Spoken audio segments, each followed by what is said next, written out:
way is like I refer to it as LH2 Apprentice because I'm working on this like a software like I'm working on a software and it's called LH2 Apprentice. And so like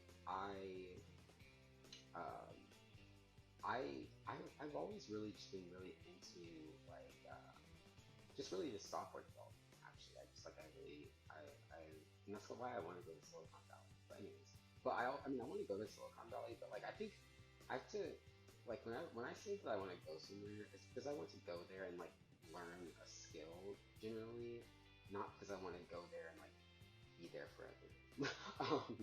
um, I actually really just want to have like a nomadic life where I just like have my satchel and I just travel the world and learn things and give people lights and things.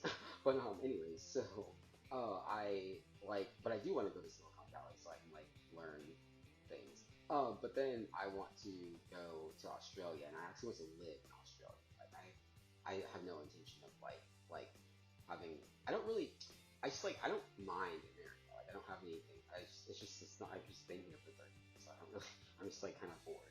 But I really want to live in Australia. Like I actually want to have like a residence in Australia, and then like visit America for like business, like to like do like as like a business partnership. And I mean I kind of want to go to England, but I don't really. I don't want to live um, I want to live in Australia. Like I want to residence in Australia. So that is the goal. But anyways, so I also developed this thing called a matter scrambler when I was a teenager when I was starting to write the story. Because Ambrodia, like, there's a lot of like noise in Ambrodia's life, and so when I was younger, like Ambrodia's not a real person, but I'm gonna just it's fine. So when I was younger, like I like Ambrodia, and the character in the story, he like builds this thing called the Matter Scrambler, and what happens is like he puts the it's like a little device that you can put by his door, and it's like it's really like it's just so like he can put it there, and if if someone comes into his room, they get like incinerated. That was like that's what the matter scrambler is. And like so it wasn't like and it's kind of like a radio scrambler, except like it actually will incinerate your body. But anyways, so like Ambrodia built that when he's in his castle when he was a kid. And it's really funny because I just like I didn't even know that that was actually like I didn't make the connection I guess between that and like a between like the Matter Scrambler, which is fictional, and like an actual radio scrambler when I was younger. But then when I got older, I was like, oh, that's cool. So like you can actually do that. It's like a radio scrambler. It's the exact same thing. And I was like, oh. And then I like realized because like I mean like my most of my stories like they come across as fantasy stories, but they're actually sci-fi stories. And like when you like look at it from the perspective of it being a sci-fi story, it's like oh well, a lot of these things are there's it's like a lot of these things are things that could actually happen if you actually like developed it. But like, and I think that's what was funny about it to me is that a lot of these and that's why and I think that what was like kind of like freaking people out, quote unquote, is that like it was a sci-fi story, so it was like a future story with like fantasy creatures like dragons and stuff in it. But I'm like, but why? I don't understand why that's like. I mean, it's just a story. Like, but I think that was what was happening. Like, there's a scene in X Men where Magneto is talking to Jean Grey, and he's like, "I can manipulate the metal in this. You can do anything your mind can think of." And like when I watched that, I didn't register that like he was saying that his mind was literally not capable of imagining the same things that Jean Grey's mind could imagine.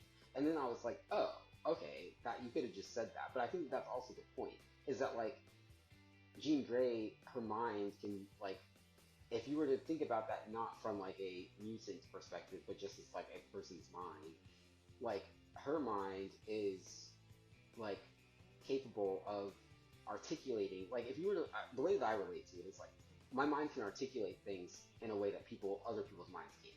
And so when he's talking about manipulating metal and her mind can do anything. The way that I see that is like your mind is limited to like making up things, to like metaphors and things, like metal metaphors, like making up metaphors and things. Whereas my mind just works as like I can just very specifically detail exactly what I like am designing, and then I can just create it.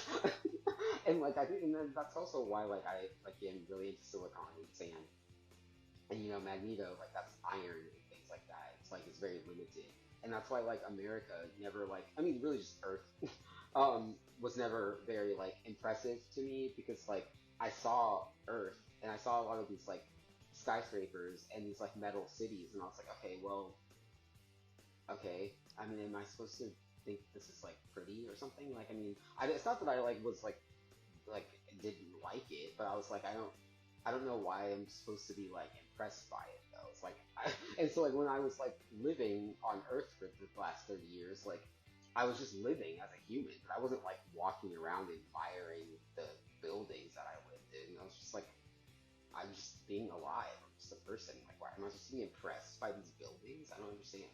But anyways, and so then like I started actually like becoming interested in architecture, and like I started becoming interested in like sandstone architecture and like ancient civilizations. And I mean, even when I was born, I mean, like Aladdin came out the same, like literally when I was born, and so like literally Aladdin came out 7 days after I was born. So like I saw all of these like beautiful sand cities and things, and I'm like, I don't understand why I'm supposed to be impressed by this like these metal contraptions in America. Like I don't understand why this is supposed to be like attractive. But and so then like as I started designing, I was like, oh, sandstone architecture. Like I can incorporate like the, cause like I like suburbs in America. Like the architecture of American suburbs is very beautiful, kind of. But like it's like the only thing about the suburbs that I think is inefficient is that like the public transportation in the suburbs is kind of trash.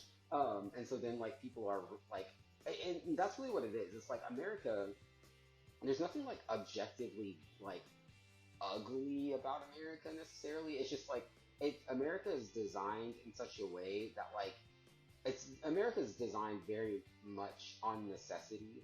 And so like the even the design of the buildings and everything are designed so that people like need to have this or have that or do this or do that to go here or go there. And so like America, like most people don't like, most people like if you're not like, your mind's in like an architectural sort of like mind, you're not going to like look at the society that you live in and see its design flaws. But I do. And so like I was never like, it's not, again, it's not that I like actively like disliked it, but I was just like, I'm not gonna like pretend to be impressed by this though, because it's inefficient. But like again, I wasn't like going out of my way to like criticize it. I was just like being honest and saying like I'm not impressed by this. Like I'm not gonna lie to you and tell you that I think that this city is beautiful if I don't. And so that was why when I started building like Minecraft cities, I was like, okay, I really want to like have like I really just wanted to design like a capital city, and that's kind of what my Minecraft cities are. They're very like they're like 5 dimensional, but they have a very like they have a very uniform aesthetic to them, like a very uniform like style guide to them. And so like I really, but I also kind of wanted to kind of like extend like an olive branch to the developers by making that Junglewood Woodland Mansion and like kind of incorporating some of the sandstone into that, to say like, hey, developers, like I know that you made this game, and I kind of wanted to give you like this olive branch to say like, hey, yes, like I built a design for what could be the capital of Minecraft, but I'm also like acknowledging who actually developed the game, who like actually like created the game. But I'm also like, I'm also putting this capital here because I do genuinely believe that it is like architecturally superior to the computer generated structures in the game. And so it's like that's kind of how the aristocracy in the industry works, because like like the industry provided me with like the knowledge to like learn Because I'm an autodidact. Like that means like a self-taught person. So as far as I relate to like acting, writing, like things like that, I'm an autodidact. And so like when I was learning about like film and things like that, I kind of just taught myself these things.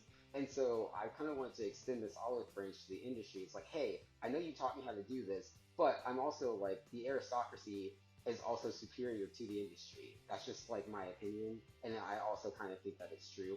And then also like the meritocracy is going to be superior to the aristocracy and the industry, and that's just like how it is. But I am extending this olive branch of like, hey, industry, I appreciate, like the foundation that you build. And I also am saying, like, showing you, like, my foundation is stronger and more is and superior to the industry. But I do recognize that I received those skills from the industry, and so like truths. But anyways, so yeah, that is Oh yeah, and then also like I wanted to go over my publications. So um, like when it comes to like publications, I am posting something from Desmond, a sample chapter from Desmond, a sample chapter from Winter, and a sample chapter from Noah. And really like I like so when it comes to that, it's like we're getting to the point where we're bringing cohesion to the stories because the United Brotherhood memoir are 6 volumes of the same story, and so like each of the characters from those stories are going to be in Lionel Henry. So Lionel Henry is the 6th volume, and each character from each of the 6 volumes are going to be in the final volume, which is Lionel. But yeah, so anyways, I just kind of wanted to put that out there and show how, and really like if you watch the movie Cloud Atlas, that can be a really good like a visual representation of like how I kind of like am structuring the United Brotherhood memoir, and also Midway, because like Midway is such a beautiful movie. I don't know why. Midway is so gorgeous. But yeah, so if you like take Cloud Atlas, Midway, In Time with Justin Timberlake, you can kind of see like the structure of like how like the how like people who are alive today, like on Earth, how that relates to the grander timeline of the United Brotherhood memoir. And so like if you like Blossom in design, like what Blossom is, like what that story actually is like the atlas for that story. I'm gonna like do a brief little like minute long synopsis of that. um, what Blossom is it's kind of like if you were to think about if you were to think about like humanity, like in space travel, like colonizing another planet or something, in the same way that we colonize other continents on the Earth. Like what blossoming is Earthlings are sending, are sending like reconnaissance missions to planets in the universe and trying to see if any of them can be terraformed. And if Earth dies, like the planet that we live on dies, then we can like humanity won't die because we'll just go and we'll colonize the planet and then we'll repopulate humanity. But I don't really think that it's like necessary for us to like take animals with us. So I don't really do that. And I mean, it's not like we couldn't, but like in design and in Blossom, the animals aren't really coming because humans don't even need to eat animals anymore. We needed to eat animals when we were developing as a species, but we don't really need to do that anymore. And so, like in design, when the Earthlings leave to travel the universe, like into Blossom the universe, they're not gonna take any animals with them. It's just gonna be humans, and we're just gonna repopulate. But that's what's gonna happen. But yeah. So like what blossoming is they go to a planet, they see if it can be terraformed, and what terraforming it is, you can use the Sandcraft Online as a visual representation. I went to that desert. I built that water that I built the forum, which was this like water thing, And then that spread, and then this greenery like rose from the sand in that desert. And now, if you to look at it, you don't see a desert anymore. It's just a city, just a civilization. And that's what Blossom is. It's like what they're doing when they're blossoming the universe is they're going to a planet, seeing if it's habitable, creating a like uh, weather phenomenon that just like floods the entire planet and floods the planet, and then like makes greenery grow, and then by the time the humans arrive, they'll just have this beautiful green planet to live on, and that's what blossoming is, and that's what design